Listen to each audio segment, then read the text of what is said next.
संजय राणा जी, आपसे मैं बात करूंगा क्योंकि मैं जनता के बीच में ये बात पहुंचाने की कोशिश करना चाहता हूं कि मेंटेलिटी इस वक्त क्या है, सोच इस वक्त क्या है। एक तरफ बीजेपी वो तैयारी कर रहे हैं कि कैसे रोड शो निकालना है, कैसे जनता के बीच पहुंचना है जीत के बाद, तो दूसरी तरफ मैं इंडिया गठबंधन के कई नेताओं के वो बयान सुन रहा हूं जिसमें अभी से ईवीएम पर सवाल खड़े किए जा रहे हैं। तो ये क्या दर्शाता है, किस तरह की सोच दर्शाती है दोनों दलों? Himanshu, good afternoon. मैं पहले देखिए, ऐसा है कि ये डेमोक्रेसी का सबसे बड़ा पर्व था जिसको हम लोगों ने 7 चरणों में निभाया है और जनता ने अपना मतदान और अपना जो विचार था वो मतपेटी में बंद कर दिया है और उसका सबको स्वागत करना चाहिए। हार और जीत किसकी होती है वो जनता डिसाइड करती है और किसी के हाथ में नहीं है। इस तरह के प्रश्न उठाना, संस्थाओं पे प्रश्न उठाना, अपनी हार की खींच को किसी और पे डाल देना और ये बोल देना कि नहीं सारी संस्थाएं गलत है, सारी संस्थाओं के जो काम करने का तरीका हो सरकार के सारे पे, बड़ा दुर्भाग्यपूर्ण हो जाता है। देखिए, आप कर्नाटका जीते किसी ने प्रश्न नहीं उठाया, आप तेलंगाना जीते किसी ने प्रश्न नहीं उठाया, आप हिमाचल जीते किसी ने प्रश्न नहीं उठाया, आप पंजाब जीते किसी ने प्रश्न नहीं उठाया। ये बताइए कि आप एक अलायंस बना लेते हो, अलायंस बनाना कोई बुरी बात नहीं है। अलायंस बनाने के बाद आप किसके लिए बनाए? जनता के लिए कोई आपने काम नहीं किया, ना जनता के लिए आपने कोई इस पे सोच रखी, ना कोई विचार रखे, ना ही आपकी प्लानिंग थी, ना ही कोई ब्लूप्रिंट था, लेकिन आप चाहते हो जनता आपको वोट दे। अरे भाई, आपके पास चेहरा नहीं है, कोई नेता नहीं है, कोई नीति नहीं है, तो आपको जनता कैसे वोट देगी? एग्जिट पोल है। नहीं, ये बात मैं आपकी नहीं मानूंगा संजय राणा जी। देखिए, चेहरे, इतने सारे चेहरे हैं, इतने सारे बड़े बड़े नेता हैं, वो वाली बात अलग है कि उनमें आपसी सामंजस्य नहीं बैठ पा रहा, लेकिन चेहरे बड़े बड़े हैं, नेता भी बड़े बड़े हैं, ये तो आपको भी मानना चाहिए। वरुण पुरोहित जी, इस पर थोड़ा सा मैं चाहता हूं कि आप भी थोड़ी सी रोशनी डालें, क्योंकि जब भी आपसे बात होती है बेबाकी के साथ और बहुत तर्कों के साथ आप अपनी बात रखते हैं। तो वरुण जी, मेरे को यह बताइए कि दिग्विजय सिंह साहब कह रहे हैं कि अगर 295 गठबंधन के आते हैं तो जनता ने वोट दिया है, लेकिन अगर बीजेपी के 300 आते हैं तो ये ईवीएम के हैं, जनता ने नहीं दिया है। ये कैसा बयान? हिमांशु जी, 2 बातें मैं कहना चाहूंगा। पहला जो पक्ष है वो बार बार विपक्ष का मतलब भी विपक्ष होता है पक्ष के खिलाफ जो बोलेगा। हाँ। तो क्रिटिसिज्म करना, विपक्ष की कोई एक्टिविटी होना, अभी कह रहे हैं साहब क्यों कर रहे हैं, प्रश्न क्यों उठा रहे हैं? विपक्ष का काम है प्रश्न उठाना, कोई मिलिशिया फॉर्मेट थोड़ी कि विपक्ष हो ही नहीं, कोई प्रश्न ही नहीं उठाए। ये सबसे खतरनाक जो सोच है इस समय देश के अंदर, ये बहुत खतरनाक है राजनीतिक व्यवस्था। वरुण जी, इसमें एक छोटी सी बात मैं ऐड करना चाहता हूं, बस मैं ये कहना चाहता हूं, आप सत्ता पक्ष पर सवाल उठाइए, ये आपका अधिकार है, लेकिन आप व्यवस्थाओं पर, आप ईवीएम पर, जहां पर कितने लोगों ने मेहनत करी, कितने सुरक्षा कर्मियों ने, और कितने तो पोलिंग बूथ, कितने तो एजेंट जान दे चुके हैं गर्मी हीट वेव की वजह से, अब आप उन लोगों की मेहनत पर सवाल उठा रहे हैं, तो इसीलिए मैंने कहा। नहीं, मैं उस पर आता, लेकिन आपने पहले बीच में इंटरप्ट कर दिया। मैं पहले बात कर रहा हूँ विपक्ष की लोकतांत्रिक राजनीतिक व्यवस्था की, जो यहाँ बैठे हुए सब कर रहे हैं साहब विपक्ष के पास चेहरा नहीं है। नहीं भाई, मोदी जी चेहरा है, बाकी 140 करोड़ चेहरा नहीं है। किस प्रकार का नैरेटिव है? बाकी कोई लायक ही नहीं है देश के अंदर। ये जो खतरनाक सोच है ना कि खाली जो मोदी जी कहे वही सही, बाकी सब गलत और कोई प्रश्न मत उठाओ, ये बहुत खतरनाक सोच है राजनीतिक व्यवस्था के लिए। इसकी बात मैंने करी। अब जो विपक्ष की आप बात करो, विपक्ष ने चुनाव लड़ा, बढ़िया चुनाव लड़ा, देश का लोकतांत्रिक पर्व है, हमारे यहाँ लोकतंत्र है, डेमोक्रेटिक इलेक्टोरल डेमोक्रेसी है, बहुत बढ़िया चुनाव हुआ है। जब तक रिजल्ट नहीं आते, कोई भी प्रश्न उठाता है तो कोई अच्छी उसमें गलत नहीं है।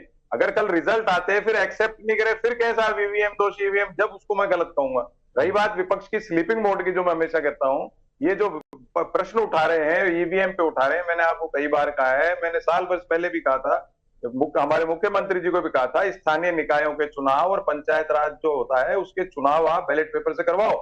अगर विपक्ष की सरकारें बैलेट पेपर से चुनाव कराती पूरे देश भर के अंदर तो एक प्रेशर बनता, फिर आप पार्लियामेंट में प्रश्न उठाते, तो पहले से मूवमेंट चलाते। जब व्यवस्था शुरू हो गई, प्रोसेस शुरू हो गया इलेक्शन का, तो कोई भी संस्था उस प्रोसेस को हटा नहीं सकती। आप एकदम से सारी मशीनें हटा दोगे, बैलेट पेपर महीनों सालों लगते हैं प्रिपरेशन करने के। तो मतलब ये दिग्विजय सिंह का बयान, आप इसका समर्थन बिल्कुल नहीं करते ना? आप कहते हैं ना ये गलत है, जो कह रहे हैं कि 295 अगर गठबंधन की आती है तो सही है, जनता ने वोट दिया है, मशीन में कोई गड़बड़ी नहीं, लेकिन अगर बीजेपी को एनडीए को मिलता है 300 तो फिर गड़बड़ी है। नहीं, देखिए, मैं दिग्विजय सिंह जी हो, मोदी जी हो, कोई भी बैठे, किसी के पक्ष विपक्ष की बात, सबका अपना व्यू पॉइंट होता है, अपने सबको स्वतंत्रता है, उनके दिमाग में क्या चीज आ रही है वैसे बोलेंगे। नहीं, बड़े नेता है तो वो तो पार्टी का एक चेहरा हुए कि नहीं हुए? आप ही ने कहा कि चेहरा है, बहुत बड़े बड़े चेहरे हैं आपके यहाँ पूरे देश में। ये आप और मैं नहीं, क्या चेहरे क्यों नहीं बन सकते? तो दिग्विजय सिंह एक बड़ा चेहरा है ना, जिस चेहरे पर वोट पड़ सके। अगर उनका ये बयान समर्थन करेंगे आप? मैं किसी का समर्थन या गलत कहता ही नहीं हूँ कभी। मैंने मेरे विचार आप तो अपना स्टैंड रखते थे ना पुरोहित जी? हाँ, वही रखा ना, मैंने कहा ना, स्लीपिंग मोड में थे, चुनाव से पहले करते ये सब। मैंने आपको कितनी बार कहा, जब ईवीएम पे प्रश्न लगा रहे हो चुनाव जब कार्यक्रम घोषित हुआ उसके पहले सर्वदलीय बैठक होती है, उसमें आप उठाते नहीं बुलाई थी बैठक, आप अपना ज्ञापन देते उस समय चुनाव आयोग को कि भाई आप 9 तपा होता है, जेठ का महीना सबको पता है, गर्मी सबसे बड़ा प्रश्न था, इतना लंबा चुनाव क्यों चलाया, उस प्रश्न को उठाना चाहिए था। वरुण पुरोहित जी, मेरे को यही लगता है कि कांग्रेस अगर अपने संगठन को मजबूत करने वाले नेताओं कार्यकर्ताओं को तरजीह देना तो कांग्रेस का भविष्य बहुत उज्जवल है, लेकिन ऐसा कर नहीं पाती है। ये जैसे आपने जो सुझाव दिया, जैसे आपने जो बताया, अगर उसको आगे तक पहुंचाया जाए, उस पर इंप्लीमेंट किया जाए तो कांग्रेस बहुत मजबूत हो सकती है, लेकिन ये शायद ऊपर तक पहुंचता नहीं है। हिमांशु जी, तारिक भाई, हाँ बता दीजिए, बोल दीजिए। मैं कह रहा हूँ 19 तारीख को मतदान हो गया था, फिर 10-12 दिन बाद जब मीडिया में छपा, जब प्रश्न उठा रहे साहब इतने दिन से डेटा क्यों नहीं दिया, अरे भाई आप राष्ट्रीय राजनीतिक दलों, आप 20 तारीख को एप्लीकेशन लगाते थे, देना पड़ता डेटा इलेक्शन कमीशन को, ठीक है, 20 को नहीं देते, 21 को आप न्यायालय में चल जाते, तो आप खुद स्लीपिंग मोड में, और चुनाव होने कंप्लीट होने के बाद प्रश्न उठाओगे तो उसकी कोई औचित्य नहीं रह जाता। अब बताइए तारिक भाई, वरुण जी ने बहुत साफगोई से कहा कि अभी तक आप सो रहे थे और अब आप अचानक से जग गए और बोलते अरे अरे ऐसा कैसे हो रहा है, अरे वैसा कैसे हो रहा है, अरे ये तो बहुत गलत हो रहा है, तो मतलब ऐसे कैसे चलेगा? अच्छा, मैं कह रहा हूं कि ईवीएम पे सवाल उठाना या चुनाव आयोग की प्रक्रिया पे सवाल उठाना एक तरीके से गलत, चलिए मान लेते हैं हम लोग गलत करें, ठीक। 2009 में आडवाणी साहब ने कहा था कि ईवीएम से चुनाव कराने से लोकतंत्र को खतरा है। जीवीएल नरसिम्हा, इनके एमपी, ने एक किताब लिखी कि थ्रेट टू डेमोक्रेसी है ईवीएम, जिसकी प्रस्तावना खुद लाल कृष्ण आडवाणी जी ने लिखी। तो अगर बीजेपी अभी मान ले कि तब लाल कृष्ण आडवाणी गलत थे, हम अभी मान लेंगे कि हम गलत करें, मान लें कि तब लाल कृष्ण आडवाणी गलत थे। इनके अभी भी एमपी है जेपीएल नरसिम्हा, जिन्होंने पूरी किताब लिखी कि कितनी कमियां हैं दुनिया भर के संदर्भ, आप सर्च कर लीजिए अभी नेट, नहीं पता है, अभी भी एमपी बना रहा है। तो मैं ये कह रहा हूं ना कि अगर तब जेपीएल नरसिम्हा को छोड़ दीजिए, छोटे नेता हैं, अगर तब लाल कृष्ण आडवाणी गलत थे, अभी ये मान लेते हैं कि लाल कृष्ण आडवाणी ने जो कुछ, और सुनिए 2009 से 2014 तक बाकायदा कैंपेन चलाया गया ईवीएम के खिलाफ, इलेक्शन कमीशन के खिलाफ, कि ईवीएम से चुनाव नहीं कराना चाहिए, ये काम बीजेपी ने किया। अगर तब लाल कृष्ण आडवाणी गलत थे, मैं मान लूंगा यहाँ कि आप गलत, बीजेपी से। ठीक है, ये आपका पॉइंट हो गया, ये आपका पॉइंट हो गया। सिन्हा साहब, मैं आपके पास आऊं, लेकिन वरुण जी कुछ कहना चाहते हैं। हाँ, मैं कह रहा हूं, यही तो मैं कहना चाह रहा हूं, विपक्ष को समझ नहीं आ रही बात। आडवाणी जी गलत थे तो गलत क्यों थे, सही थे वो, आप क्यों सो क्यों रहे थे इतने टाइम? आपको पता है कि सरकार हर तरह से कुछ भी कर सकती है। जब आप आशंकाएं जता रहे हो 5 साल 10 साल से, तो आप अब जाके क्यों याद आ रही है? आपको साल 2 साल 3 साल से आंदोलन करने चाहिए थे, जाम कर देते दिल्ली, पूरा घेर लेते इलेक्शन कमीशन को, वो सब तो कर नहीं रहे हो आप। प्रश्न चिन्ह जब उठा रहे हो तो अरे तारिक भाई सुनिए, नहीं तारिक भाई सुनिए, आप एनडीए का बाद में जवाब दीजिएगा, पहले अपने साथियों का जवाब दीजिए, क्योंकि ये बहुत अच्छी बात है कि पहले तो क्या सोए हुए थे, पहले अपने साथियों के सवालों का जवाब दीजिए। 5 साल हमको आंदोलन की बात का आप जवाब क्या दूं? उनकी बात सही है कि हमको अगर इस पे सवाल उठाना है तो बहुत लंबी प्रिपरेशन करनी चाहिए। मैं सिर्फ इतना कह रहा हूं कि ईवीएम पे सवाल सिर्फ इंडिया गठबंधन ने नहीं उठाए। नहीं, तो फिर यही बताइए, आम जनता भी यही कहेगी, तो आखिरी वक्त पर सोकर जाग जाते हैं, तो इन पर क्यों भरोसा करें? नहीं, देखिए, एक तो प्रॉब्लम है कि डीएमएसपी इनके कंट्रोल में है। अगर हम कह रहे हैं चुनाव आयोग से कि डीएमएसपी के ऊपर जो ऑब्जर्वर है वो ईमानदारी से गिनती करा दे, तो हम देशद्रोही हो गए क्या? नहीं हुए भाई। हम कह रहे हैं निष्पक्ष प्रक्रिया करा दीजिए। अगर हम ये कह रहे हैं कि भाई डीएम कोई बेईमानी ना करवाए, तो क्या गलत कह रहे हैं भाई? नहीं तो इसका मापदंड क्या होगा? इसका मापदंड कैसे होगा कि निष्पक्ष हुआ कि नहीं हुआ? जहां पर आपके कैंडिडेट जीतेंगे वो निष्पक्ष है, जहां पर हारेंगे वो निष्पक्ष नहीं है। मेरी एक 5 सेकंड बात सुन लीजिए। जैसे आप भी, बीजेपी भी जाकर कह दे बंगाल के लिए कि वहां के डीएम को डांट दीजिए कि न बेईमानी कराए, और जहां पर बीजेपी की सरकार है वहां भी करते बराबर। बस आ रहा हूं, तो हम तो ये कह रहे हैं आप भी कर लो। लेकिन ऑब्जर्वर जो जाता है, एक जो केंद्र सरकार भेजती है, उसके बाद नीचे डीएम के ही हाथ में सब। चलिए ठीक है, मतलब आप चाहते हैं कि बिल्कुल पारदर्शिता रहे और सही तरीके से चुनाव हो। अब तो हिंद सिन्हा जी, अब आप बोलिए, क्योंकि देखिए सवाल उठा रहे थे इंडिया गठबंधन के लोग, तो मैंने सोचा कि पहले सबकी बात हो जाए, फिर इकट्ठा आपके पास आऊं। बोलिए। पिछले 3 दिनों में कांग्रेस की जो हरकतें रही हैं वो बहुत शरारतपूर्ण रही हैं, और ये एक चिंता का विषय बन गया। आज दिग्विजय सिंह जी ने कहा कि 295 नहीं आएंगे, मतलब कि चुनाव जो है गलत तरीके से कराए गए, ईवीएम गड़बड़ है। ठीक है, कल राहुल गांधी ने क्या कहा कि 295 जो फिगर है उनका, उसका आधार क्या है? सिद्धू मूसेवाला का गीत, कोई साइंटिफिक आधार नहीं है।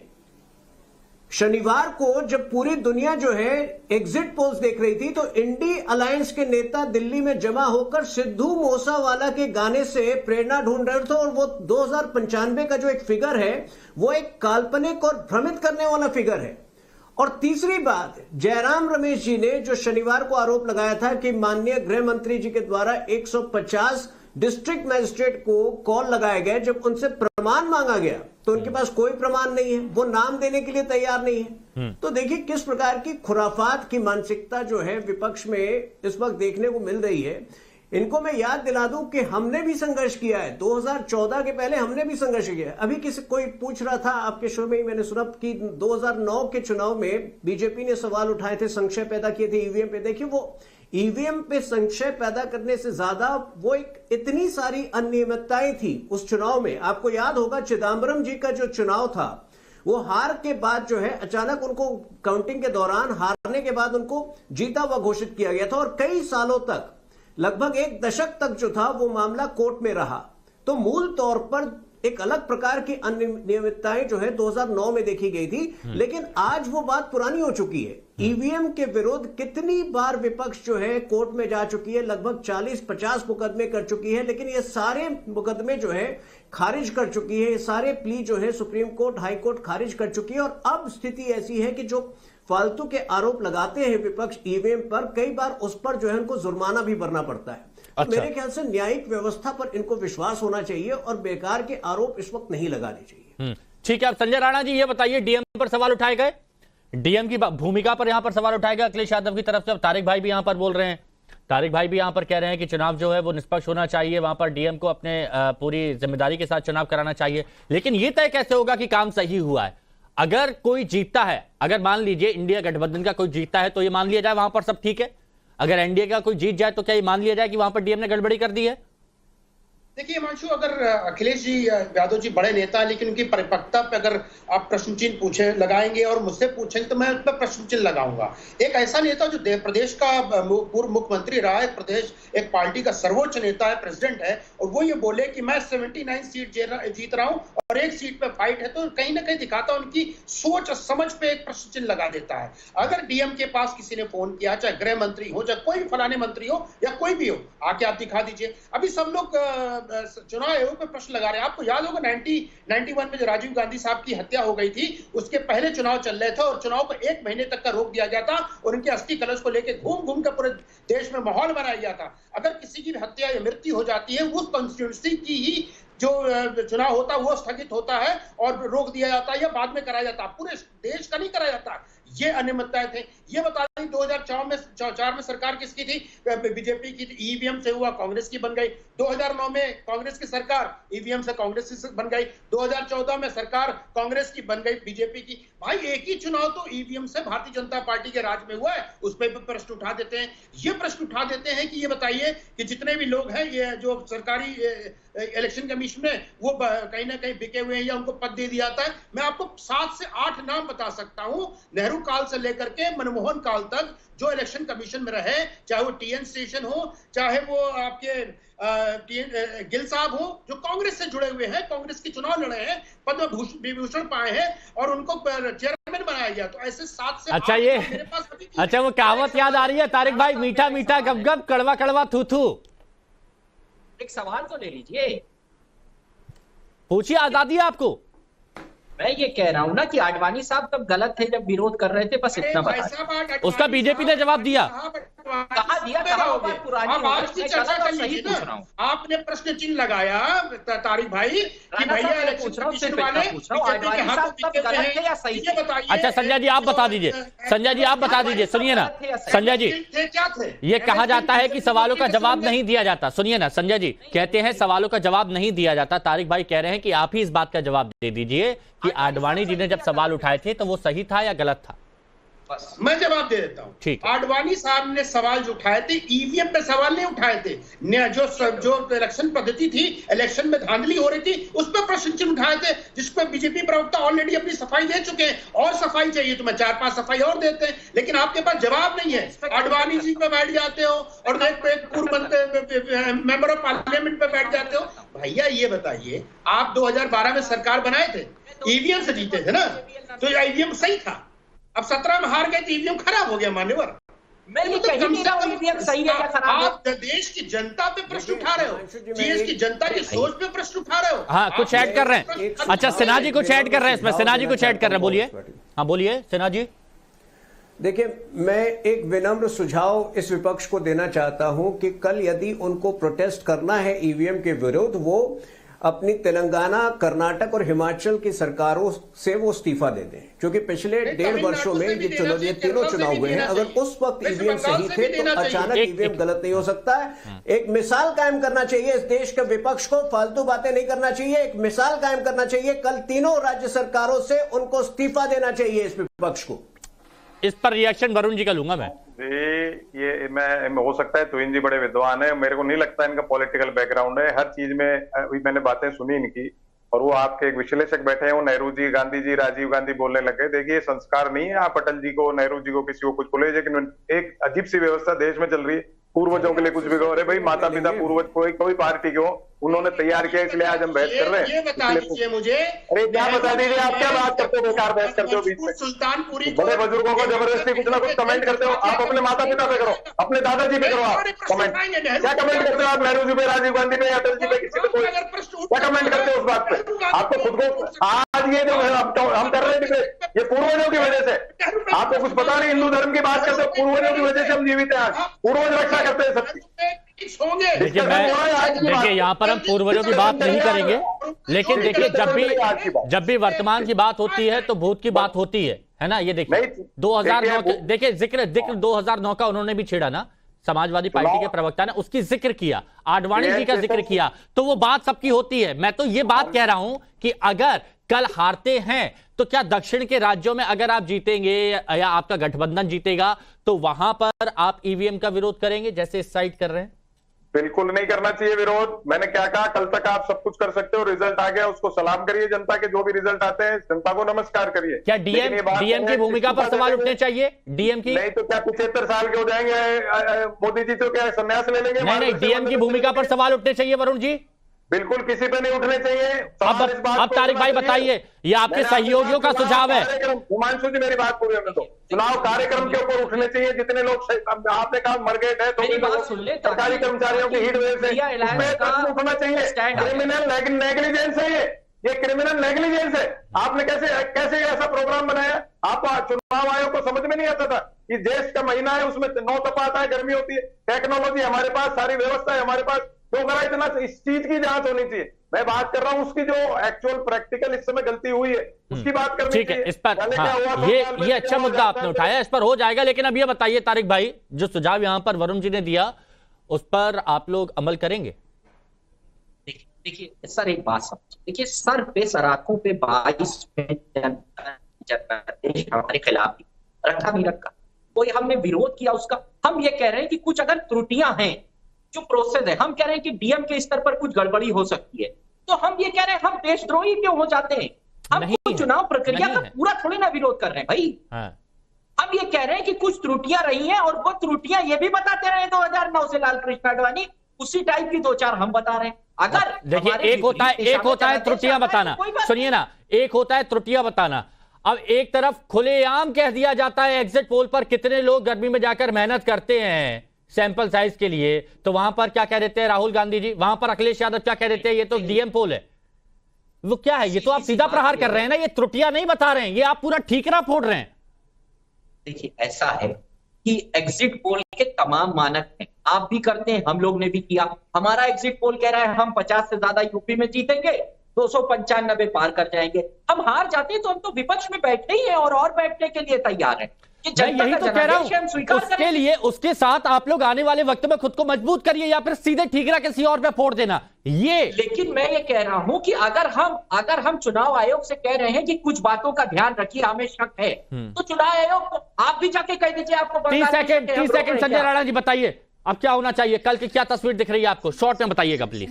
सिंपल सी हिमांशु भाई, डीएम के हाथ में होता है, मैं माना, लेकिन डीएम कोई काउंटिंग नहीं करता है। एजेंट, पोलिंग एजेंट्स वहां बैठे होते हैं, सारे पार्टियों के पोलिंग एजेंट्स बैठे होते हैं, मशीन का नंबर उनके पास होता है, कितनी काउंटिंग हो रही है उसकी डिटेल्स, पल पल की डिटेल्स उनके पास आती है। फिर भी सरकारी तंत्र पे अगर आरोप लगाते हैं, चलिए, ये जनता को समझना है कि जनता ने धूप में निकलकर मतदान किया, लेकिन उनके मतदान पर अगर कोई सवाल खड़े कर रहा है तो उनको क्या जवाब देना है। बहुत बहुत शुक्रिया सभी का हमारे साथ जुड़ने के लिए इस चर्चा में। 4 जून 2024 ये तारीख भारत का भविष्य तय करने जा रही है। 4 जून नरेंद्र मोदी हिंदुस्तान के प्रधानमंत्री नहीं रहेंगे।